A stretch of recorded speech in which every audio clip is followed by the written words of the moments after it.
வந்து மெயின் சுவிட்ச் அங்க ஆன் பண்ணிக்கோங்க. மெயின் சுவிட்ச் ஆஃப் பண்றேன். இப்போ ஆஃப் பண்ணீங்கன்னா ஒரு சவுண்ட் வரும். இது நார்மல். இது ஒரு ஃபியூ செகண்ட்ஸ் வரும். அதுக்கப்புறம் ஆட்டோமேட்டிக்கா அது பீப் ஆஃப் ஆகும். ஓகே. அதுக்கப்புறம் மறுபடியும் ஆன் பண்ணீங்கன்னா மறுபடியும் இந்த அலார்ம் இந்த பீப் வந்துட்டு நின்றுடும். இப்போ நான் மிஷின் ஆஃப் பண்ணிருக்கேன். Blank display. எப்பவுமே இந்த கிளாஸ் டோர் வந்து இந்த ஹோம் பொசிஷன்ல வைக்கணும். ஓகே. ஓகே, இதுதான் ஹோம் பொசிஷன். இதுக்கு ரொம்ப கீழே வைக்கக்கூடாது, மேலே வைக்கக்கூடாது. இது ஹோம் பொசிஷன், இது ஒர்க் பொசிஷன். இங்க இருந்து நீங்க ஒர்க் பொசிஷனுக்கு வச்சுக்கணும். ஓகேங்களா? ஒர்க் பண்ணும்போது இப்போ அது ஆஃப் ஆயிடுச்சு. ஆன் பண்ணு. சரிங்களா? இப்போ ஆஃப் ஆயிடுச்சு இல்லையா? ஆஃப் ஆயிடுச்சு. இங்க உங்களுக்கு டிஸ்பிளே வருது. இப்போ இந்த ஜீரோ. இந்த ஜீரோங்கிறது பாத்தீங்கன்னா நம்பர் ஆஃப் ஹவர்ஸ் நீங்க யூஸ் பண்ணது. இப்போ இந்த ப்ராடக்ட்டை பொறுத்த வரைக்கும் இப்போ புதுசா மெயின் பிசிபி மாத்திருக்கோம். ஸோ அதனால இது ஃபர்ஸ்ட் இந்த டீடைல்ஸ். இது வந்து நீங்க உங்களுக்கு அவசியம் இல்லை. சரி. இது லைட். இந்த இது வந்து உள்ள 2 எலக்ட்ரிக்கல் அவுட்லெட் கொடுத்துருக்காங்க. உள்ள 2 எலக்ட்ரிக்கல் அவுட்லெட். அது வந்து ஜெர்மன் டைப்ல இருக்கும். நீங்க 2 பின் to 3 பின் கன்வெர்டர் வாங்கி போட்டு நீங்க அந்த பிளக் பாயிண்ட யூஸ் பண்ணிக்கலாம். அதுக்கு பவர் கொடுக்கறதுக்கு நீங்க யூஸ் பண்ணா அந்த பவர் இருக்குன்னு. இப்போ உதாரணத்துக்கு ஏதாவது ரொட்டேட்டரு அதுனா இது மாதிரி சின்ன லூப் ஸ்டெரிலைசர் ஒன்று சின்னதா நீங்க இது பண்ணலாம். ஷேக் பண்றதுக்கு ஷேக் பண்ணி இந்த வோர்டெக்ஸ் மிக்சர் அந்த மாதிரி யூஸ் பண்றதுக்கு நீங்க அதை பயன்படுத்திக்கலாம். முக்கியமான விஷயம் அது 5 ஆம்ஸ் மேல இருக்கக்கூடாது. நீங்க யூஸ் பண்ற எந்த மிஷினும் 5 ஆம்ஸ் மேல அதை கரண்ட் இழுக்காத மாதிரி பார்க்கணும். இது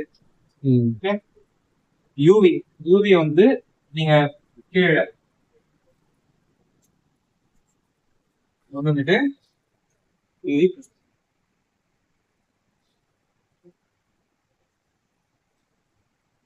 ஹோல்ட் பண்ணுமா? இப்போ 1 hour இருக்கு. 1 hour ஓடும் யூவி. 1 hour போச்சுன்னா நீங்க லாஸ்ட் ஒர்க்ல முடிச்சதுக்கு அப்புறம் யூவி ஆன் பண்ணிக்கணும். யூவி ஸ்டாண்டர்டா 1 hour தான் ஸ்டாண்டர்டா? நம்ம குறைச்சிக்க முடியுமா? குறைச்சிக்க முடியும். குறைச்சிக்கணும்னா நீங்க வந்து இதை முதல்ல அதே யூவி பட்டனை இந்த லெவலுக்கு கொண்டு வந்துட்டு அழுத்துனீங்கன்னா 1 hour இருக்கா down up up and down press பண்ணிட்டு மறுபடியும் யூவி பட்டன் பிரஸ் பண்ணீங்கன்னா சேவ் ஆயிடும். நெக்ஸ்ட் இந்த சேவ் ஆயிடுச்சு. நெக்ஸ்ட் டைம் பண்ணும்போது அந்த நம்ம என்ன டைம் செட் பண்ணிருக்கோமோ அந்த டைமுக்கு வரும். அந்த டைம் தான் வரும். இப்போ நீங்க சரியான லெவல்ல அதை வைக்கலன்னா உங்களுக்கு வந்து இந்த கிரீன் சிங்கிங் வராது.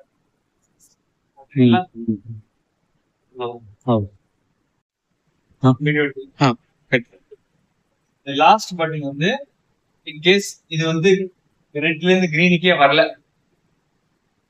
அப்படின்னா இது வந்து ஒரு குறிப்பிட்ட செகண்ட் வரைக்கும் வெயிட் பண்ணும் மிஷின். இப்போ அந்த டைம் லிமிட்டுக்குள்ள அது கிரீன் ஆயிடுச்சு. அதனால உங்களுக்கு அலார்ம் எதுவும் வரல.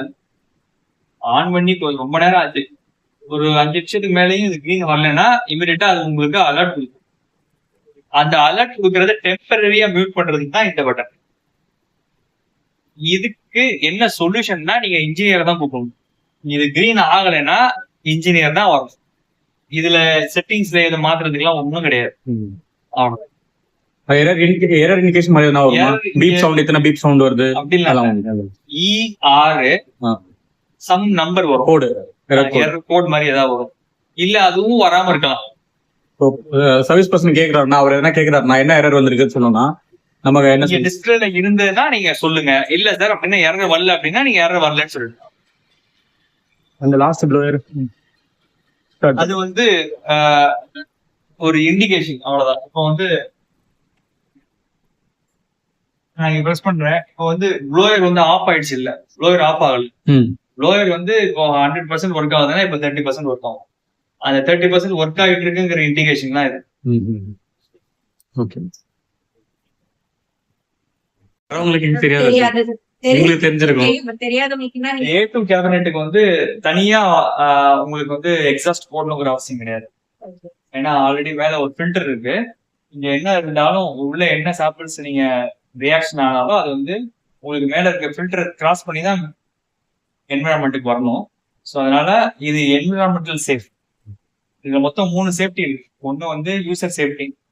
ஏர் பேரியர் ஃபார்ம் ஆகுறதுனால உள்ள இருக்கிற எந்த ரியாக்ஷனும் வெளியில இருக்க யூசருக்கு வராது. 2வது சாப்பிள் சேஃப்டி. இங்க இருந்து எந்த கண்டாமினேட்டட் யாரும் வந்து உள்ள போய் சாப்பிட அஃபெக்ட் பண்ண முடியாது. 3 சுற்றுச்சூழல் சேஃப்டி, என்விரான்மெண்டல் சேஃப்டி. அதுக்கு மேல ஒரு ஃபில்டர் இருக்கு. இங்க இருந்து இந்த ஏர் சர்க்குலேஷன் ஆகி இதுல போகும்போது அந்த ஃபில்டர் வழியா தான் வெளியே வரும். So, அதுலயே சேஞ்ச் பண்றது ஃப்ரீக்வன்சி எதுனா இருக்கு? அந்த மாதிரி எதுவும் கிடையாது. அந்த மாதிரி எதுவும் தேவைப்படாது. ஒருவேளை உங்களுக்கு வந்து இங்க நீங்க சாம்பிள்ஸ் ப்ரிப்பேர் பண்ணி இது பண்ணும்போது கண்டாமினேஷன் நிறைய ஆகுதுன்னா மட்டும்தான் அது நம்ம கன்சிடர் பண்ணணும். இந்த வீடியோ உங்களுக்கு பிடிச்சிருந்தது, நீங்க இந்த இது ரொம்ப உங்களுக்கு பயனுள்ளதா இருந்ததுன்னா லைக் பட்டனை தட்டி எனக்கு அதை தெரியப்படுத்துங்க. ஒருவேளை உங்களுக்கு இதுல பிடிக்கல, வேற ஏதாச்சும் உங்களுக்கு சொல்ல வேண்டியது இருந்ததுன்னா டிஸ்லைக் பண்ணி நோ ப்ராப்ளம், கீழே எனக்கு சஜஸ்ட் பண்ணுங்க, கமெண்ட்ல சஜஸ்ட் பண்ணுங்க. ஸோ எனக்கு அது தெரிஞ்சுக்க முடியும். சப்ஸ்கிரைப் பண்ணிக்கங்க அடுத்தடுத்த வீடியோ வர்றதுக்காக. அப்புறம் பக்கத்தில் இருக்க பெல் பட்டனை கிளிக் பண்ணிக்கங்க. தேங்க்யூ நண்பர்களே.